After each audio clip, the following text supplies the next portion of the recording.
Өглөө 9 цаг 30 минутаас хойш Монгол Улсын үндсэн хуулийн цэцэг их судлалын хуралдаан болоод сая зөвлөлт тасгаанд орлоо. 19 цагаас цэцгийн шийдвэр эцсийн шийдвэр гарнаа. Цэцгийн шийдвэр гармагц цаг хүчин төгөлдөр болдгоо. Тэгээ Монгол Улсын ерөнхий сайдаас өнгөрсөн засгийн газрыг огцруулахтай холбоотой процесс дээр үндсэн хуулийн цэц тандаж гомдол гаргасан. Энд дээр бас маргаан үүссэн. Маргааныг онц хүндрэлтэй нэг яралтай асуудал үүссэн учраас цэц асуудлыг шуурхай авч хоролдож шийдвэр гаргах гэж байна. Яагаад онц хүндрэлтэй нэг яралтай асуудал гэж хэлж байгаа юм бэ гэхээр өнөөдөр бас таавхан бүгд мэдж байгаа өнгөрсөн 5 дахь өдөр Монгол Улсын үндэсний аюулгүй байдлын зөвлөлийн 3 гишүүний 2 нь албан үүргээс чөлөөлөгдсөн. Улсын хурлын дарга өөрөө хүсэлтээр бас ажиллаа өгсөн. За Монгол Улсын ерөнхий сайдыг бол үндсэндээ үндсэн хуулийн бус аргаар огцруулсан. Үндсэн хуулинд заасан томьёолоор хэрвээ Монгол Улсын засгийн газар Монгол Улсын ерөнхий сайд огцорсон бол ямар нэгэн гомдол маргаан гарахгүй. Хамгийн гол нь 1992 онд баталсан үндсэн хуулиас хойш 2019 оны хүртэл хугацаанд энэ 27 жилийн хугацаанд 14-5 засгийн газар огцорч байсан. Нэг засгийн газраас дундаж хугацаа жил 8 сар байсан. Үүнийг өөрчлөх гэж 2010 онд үндсэн хуулийн нэмэлт үндсэн хуульд нэмэлт өөрчлөлт олох журмын тухай хуулийг Монгол Улсын их хурл тухай Дэмбэр даргатай парламент баталж байсан. За 11-12 онд Улсын их хурлын нэр бүхий гишүүд Суу Батболд Дам Боч нарын гишүүд үндсэн хуулийн нэмэлт өөрчлөлт хуулийн санаачилж байсан. За 13 онд Монгол Улсын их хурлын дарга Зээ их болд дарга ажиллаж байх үедээ үндсэн хуулийг нэмэлт өөрчлөлт оруулах ажлын хэсэг байгуулж маш 2 жил гаруй хугацаанд судалгаа хийж Улсын их хурлын гишүүн Нямживын Батбаяр нарын тэргүүтээ 47 гишүүн тухайн улсын их хурлын үндсэн хуулийн нэмэлт өөрчлөлтийг их хурл өргөн барьж байсан. За 16 онд Монгол Улсын их хурлын дарга Мэ Гомбын их хурл дарга ажиллаж байх үедээ бас 16 онд үндсэн хуулийн нэмэлт өөрчлөлт ажлын хэсэг байгуулж ажлыг эхлүүлж байсан. За энэ ажлыг 2019 онд Монгол Улсын их хурлын дарга Зандан Шитрээд ажиллаж байх үедээ үндсэн хуулийн нэмэлт өөрчлөлтийг их хурлаар батлуулж байсан. Энэ 19 оны үндсэн хуулийн нэмэлт өөрчлөлтийн төслийг улсын их хурлын гишүүн Данзангийн Лүндэ Жанцсан тэргүүтээ улсын их хурлын 62 гишүүн улсын их хурл өргөн барьж улсын их хурлд өргөн барьж байсан. Ингээд энэ үндсэн хуулийн өөрчлөлтүүдийн гол нь юу гэвэл өнгөрсөн хугацаанд 92 оноос хойш засгийн газрыг тогтвортой ажиллуулахын тулд жил 8 сарын настай зарим парламентын бүрэн эрхийн хугацаанд 1996-аас 2000 онд 4 жилийн хугацаанд 4 засгийн газар огцорч байсан. Тийм засаг төр тогтворгүй болохоор түүнийг дагаад Монгол Улсын ард иргэдийн амьдрал хямардаг, Монгол Улсын эдийн засаг нийгэм хүндэрдэг. Тийм болохоор энэ улс төрөө дагаад эдийн засаг нь хүндэрдэг, эдийн засаг нь хүндрэхээр нийгэм бухимддаг, нийгэм бухимдахаар эргээд популист улс төрч гарч ирдэг. Үүнээсээ болоод засгийн газар нь огцордог, тогтвортой байшилдаг. Энийг л өөрчлөх гэж үе үеийн парламент, үе үеийн их хурл ажиллаж ирсэн. За 15 онд Нямживын Батбаяр нарын тэргүүтээ 47 гишүүн гаруй урсан үндсэн хуулийн нэмэлт өөрчлөлтийн үндсэн суурин дээр 62 гишүүн Лүндэ Жанцсан нарын гишүүдийн үндсэн хуулийн нэмэлт хийгдсэн. Энийгээрээ ерөөсөө засгийн газрыг яавал тогтвортой ажиллах вэ? 43-ийн нэгдэх заалт урд нь бол 44-ийн нэгдэх заалт улсын хурлын гишүүдийн 4-1 засгийн газрыг огцруулах өргөн барих юм бол улсын хурл хэлэлцэн шийдвэрлэнэ гэсэн ерөнхий заалттай байсан. Ийм учраас Норвегийн Алтан уугийн засгийн газар, Жаргал тулгын Эрдэнэбатын засгийн газар яг энэ 92 оны үндсэн хуулийн томьёоллоор байнгын орны санал дүгнэлтээр огцорч байсан. 19 онд энэ өмнөх засгийн газар тогтворгүй байдаг асуудлуудын үндсэн хуулийн заалттай холбоотой байна гэд 43-ийн үндсэн хуулийн 43-ийн 1 дээр улсын их хурлын гишүүдийн 4-1 нь өргөн барих юм бол 3 хоногийн дараанаас хэлэлцэж эхлээд 10 хоногийн дотор шийдвэрлэнэ. Ингэхдээ нийт гишүүдийн олонхын саналаар шийдвэрлэнэ. Уг саналын томьёолоор санал хураана гэж үндсэн хуулийн заалтсан байна. Энэ заалтын дагуу санал хураах ёстой. Нийт гишүүдийн олонхоор асуудал шийдэгдэх ёстой. Засгийн газар байгуулж чадахгүй бол 30 хоногийн дотор байгуулж чадахгүй их хурл тарах ёстой. 3 хоногийн дараанаас хэлэлцэж эхлэнэ гэдэг маань улсын их хурлын гишүүд ард иргэд засгийн газрыг огцруулах үндслэлтэй танилцаад мэдээд огцруулах нь зөв буруу юу, дэмжих ёстой юу, дэмжих ёсгүй юу гэдэг дээр өөрсдийн итгэл үнэмшилтэй болж байж саналаа өгөх бололцоог бүрдүүлсэн. 3 хоногийн дараа гэдэг нь 10 хоногийн дотор гэдэг нь урд нь элбэг дөржин засгийн газар огцорчоод 6 сар үүрэг гүйцэж ажиллаж байсан. Тийм болохоор огцорчоод ингээд 6 сар үүрэг гүйцэж болохгүй юм байна. Тийм болохоор тийм 10 хоногийн дотор шийдвэрлэх ёстой. 10 минутад шийдвэснээс хойш 30 минутад засгийн газар байгуулж чадахгүй бол одоо их хурл тарнаа. Ингэж одоо маш тодорхой процессуудыг засгийн газар тогтвортой ажилуулах хэн тулд одоо 43-ыг ингэж өөрчилсөн процесс. Гэтэл энэ томьёоллоор биш, өөрөөр хэлэх юм бол нийт гишүүдээ олонх авахгүй тодорхой боломгц байнгын хорооны томьёоллоор тийм үү, байнгын хорооны саналаар дэмжигээгүй саналыг дэмжье гэж одоо байнгын хороонд дээр тийм үү, өөрөөр хэлэх юм бол одоо засгийн газар огцруулахын тулд одоо тодорхой хуульдаан хийж, үндсэн хууль зөрчиж, чуулганы хуралдаан дээр санал хураалт явуулж, үүнийх нь одоо үр дагавраар засгийн газар огцорсон. 71 гишүүн хуралдаанд оролцсноос 19 гишүүн одоо өөрийнхөө биеэр танхимд байгаагүй. Та бүхэн мэдж байгаа.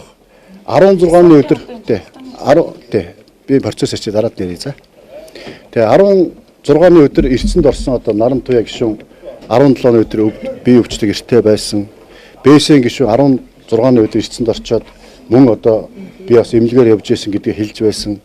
За улсын хурлын одоо олон гишүүд үндсэн хууль зөрчсөн томьёолоор санал хураах чагаас санал хураалтанд оролцохгүйг татгалзсан. Харамсалтай тэд нар үндсэн хууль зөрчсөн томьёолоор санал хураах татгалзсан. Засгийн газрыг огцруулахыг дэмжсэн санал болж хувирсан. Ийм одоо хуульдааны аргаар төрийн эрхийг одоо хууль бусаар авахыг завдах ийм одоо бас процесс улсын хурал дээр явсан тул их цэцэд хандсан цэцэд одоо их судлын хуралдаанаар асуудлыг хилцлээ. Одоо өнөөдрийн хуралдаан дээр болсон процессын тухайд үл мэдээж одоо маргалдагч талуудаас асуулт асуух, хариулт авах ийм одоо үндсэн процессын дагуу үйл ажиллагаа явагдсан. Харамсалтай одоо манай их хурлын гишүүд маань одоо 18 гишүүн одоо 20-од хүн одоос оролцсон. Тэдгээр хүмүүс маань яг үндсэн хуулийн 43-ыг зөрчсөн зөрчөөг гэдэг асуудал дээр бол хүлээн зөвшөөрч байгаа учраас ярьж одоо хэлэх зүйл алга байх шиг байна. Улсын хурлын чуулганы хуралдааны дэгийн тухай хуулийн процессын асуудлыг нэлээд ярьлаа. За мөн одоо бас Алтан уян засгийн газрыг Эрдэнэбатны засгийн газрыг огцруулж ирсэн энэ жишгийн дагуу санал хураалт явсан юм а. Урд нь ийм жишг байсан үүний дагуу болсон юм а гэдэг асуудлыг ярьлаа. За би бас болгон туяа дараад бас таа хүмүүс сонссон. Яг ийм одоо төрийн байгуулалтын байнгын орны саналын томьёоллоор санал хураалт явах юм болвол төрийн эрхийг хууль бусаар авах одоо ийм гэмт хэрэг болж магадгүй шүү. Хууль сануулъя гэж хэлсэн таа хүмүүс мэдж байгаа. Гэтэл тэрийг одоо манай болгон туяа гишүүн хуульч гишүүн бич учраас бас одоо юу гэдгийг энэ асуудалтаас нарийн бас ойлголт бага байсан учраас үл анзаарсан, үл тоосон харин намайг одоо 10 жилийн хугацаанд шоронд хийнэ гэдэг асуудал ярьлаа гэж ярьсан.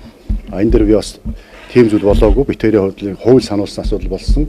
Гэтэл одоо байнгын хороо улсын хурлын тамгын газраас бэлдэж өгсөн томьёолыг цааталтаа ямар үр дагавартайг мэдэхгүйгээр үндсэндээ хилээд байхад, сануулад байхад өнөөдөр 16-ны өдрийн туршид одоо байнгын хорооны саналын томьёолоор санал хураах гэж байгаамаа.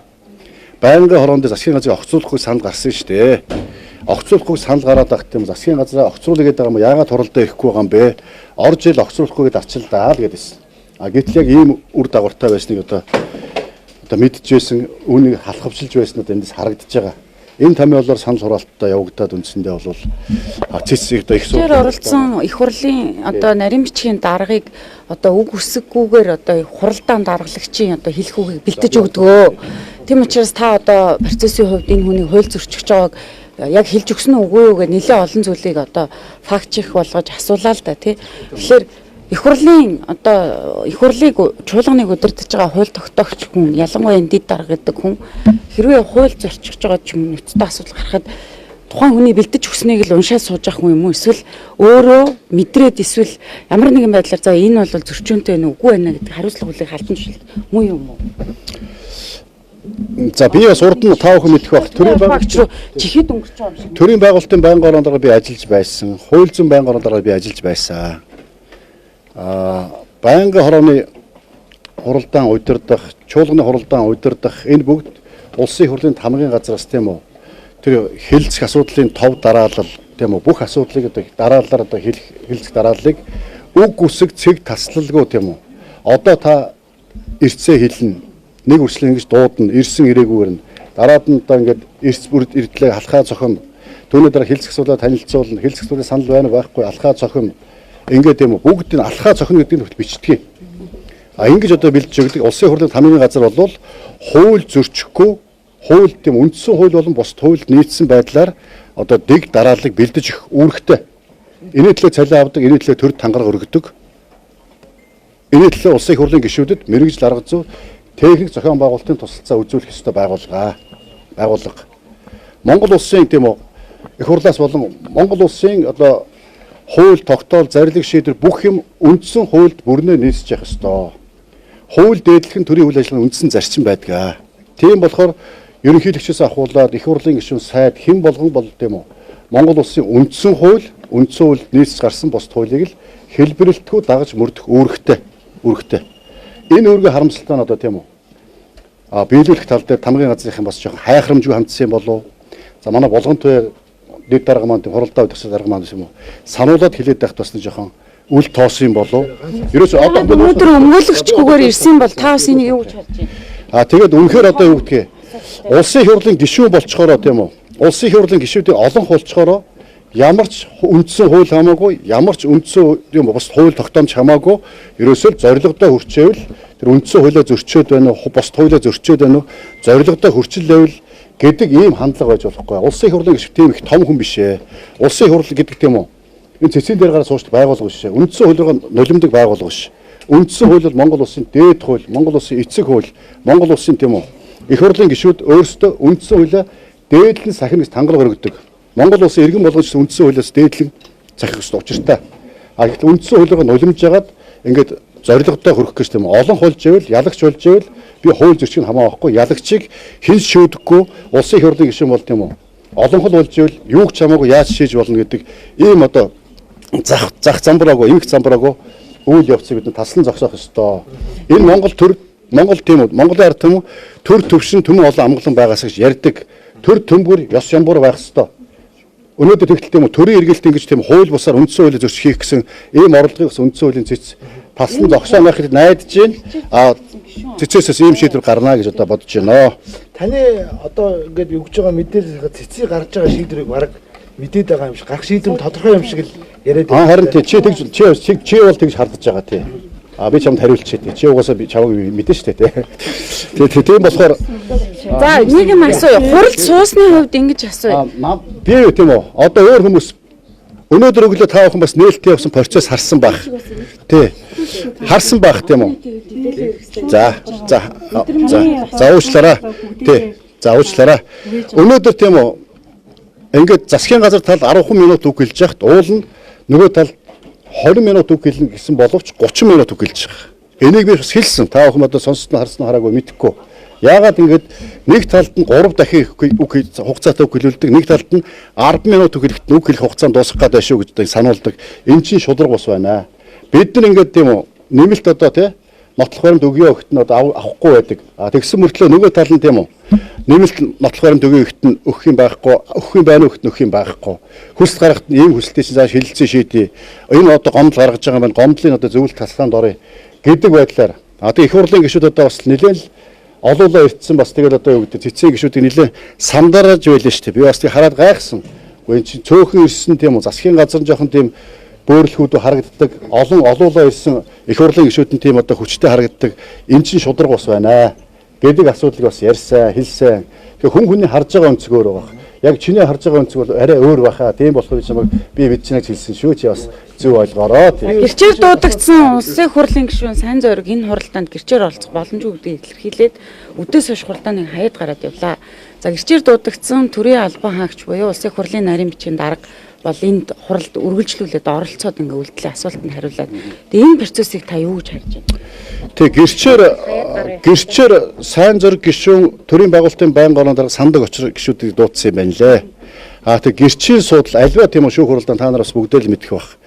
Оролцогч тийм үү тусдаа суудаг. Маргалдагч талууд нь тусдаа суудаг.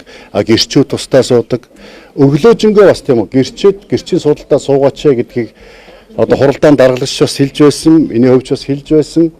Одоо өдөөс хойш бол гэрчийн суудалд суухаар болсон. Тэгээд хэтэрхий одоо юу гэдэг юм бас үг хэлэх бололцоо боломж нь одоо хязгаарлагдсан юм болоо тэгээд би бас ойлгоогүй тэгээд хуралдаан орхио явчих боллоо. Гэхдээ манай их хурлын тамгын газрын гэрчээр ирсэн баасан дор дарга бол яг хуралдаан эхнээс нь дуустал нь одоо цэцэн гишүүдийн асуусан асуулт болон бидний асуусан асуултанд тодорхой хариултаа өгөөд байсан гэдэг юм. Эндээс нэг зүйл хардаж асуухад яг их хурл болон засгийн газрын одоо тал маргалдагч, маргагчийн талууд аль аль нь болсон энэ процесс дээр үндсүүлийн хэрвээ зөрчилтөө гэж одоо үндсүүлийн цэц үзвэл бүх асуудлын бурууг их хурлын одоо тамгын газрын нарийн бичгийн дарга буюу тий улсын их хурлын дарга зөвлөхөөр ажилдаг энэ хүн рүү одоо бүгднгийн одоо чихэд өнгөрөх гэж байгаа юм шиг ийм зүйл ажиглагдаад байна.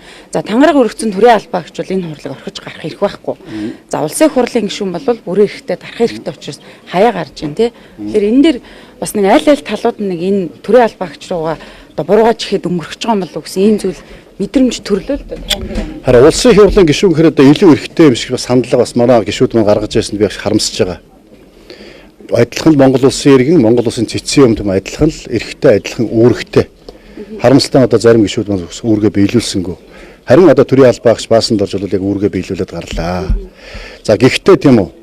Би түрүүсэн шүү дээ. Төрийн үйл ажиллагааны үндсэн зарчим бол хууль дээдлэх. Монгол улсын үндсэн хууль тийм үү. Улсын их хурлаас баталж гарч байгаа хууль тогтоомжтой бүх юм бүрмээ нийцж байх хэрэгтэй. Үндсэн хуульд өөрт нь заасан байдаг. Өөрт нь. А энийг хэрэгжүүлэх үүрэг нь улсын их хурлын тамгын газрын дарагт улсын их хурлын тамгын газрын ажилтнууд байдаг. Тийм болохоор хэрвээ булган туяад дарга хууль зөрчил томьёолоос санал хураалгах гэсэн бол энэ хууль зөрчнөө, үндсэн хууль зөрчнөө, та бүхэн цэцэд очноо. Цаашлах юм бол тийм үү. Төрийн эрхийг хууль бусаар авахд гэмт хэрэггүй шилжиж болцсохгүй шүү гэж хууль сануулах ёстой байсан. Энд нь би оролцохгүй шилжих ёстой байсан. Тэгэхээр энэ үйлдэл хийгүүч өөрөө бас энэ хүний хариуцлага хүлээх нэг үндслэл болно. Одоо тамгын газрын дарга бол хэдийгээр үг үсэг цэг таслалгүй бүх зүйлийг бичиж өгдөг ч гэсэндээ тэр хуулийн дагуу үгүй байна уу гэдгийг нэгтлэх одоо тийм үүрэг албан тушаалтанд байд юм аа. Яг л эцсийн байдлаар гарын үсэг зурж байгаа нь тэр хүн өөрөө шүү дээ алга тогсож байгаа тий. Харин тэгэхээр тэр чинь бол төрийн байгуулалтын байнгын орооны ажлын алба гэж байна. Улсын их хурлын тамгын газрын тийм үү. Энэ одоо хууль тогтоомж хариуцсан одоо хуулийн зөвлөхүүд байна. Тэр бүгдийг оруулсан юм хяндаг, ярьдаг хууль эрх зүйн газрын дарга, хууль эрх зүйн асуудал хариуцсан тэргүүн дэд дарга, за түүний дээдлэлтэн тамгын газрын дарга гэд улсын их хурлын тамгын газрын ерөнхий нарийн бичгийн дарга бөгөөд дэгийн зөвлөх гэд яг голлож хариуцдаг. Тийм болохоос энэ бүгдийг тийм үү. Хууль зөрчүүлэхгүй байхын тулд энэ олон хүмүүс ажилладаг улсын их хурлын тамгын газарт.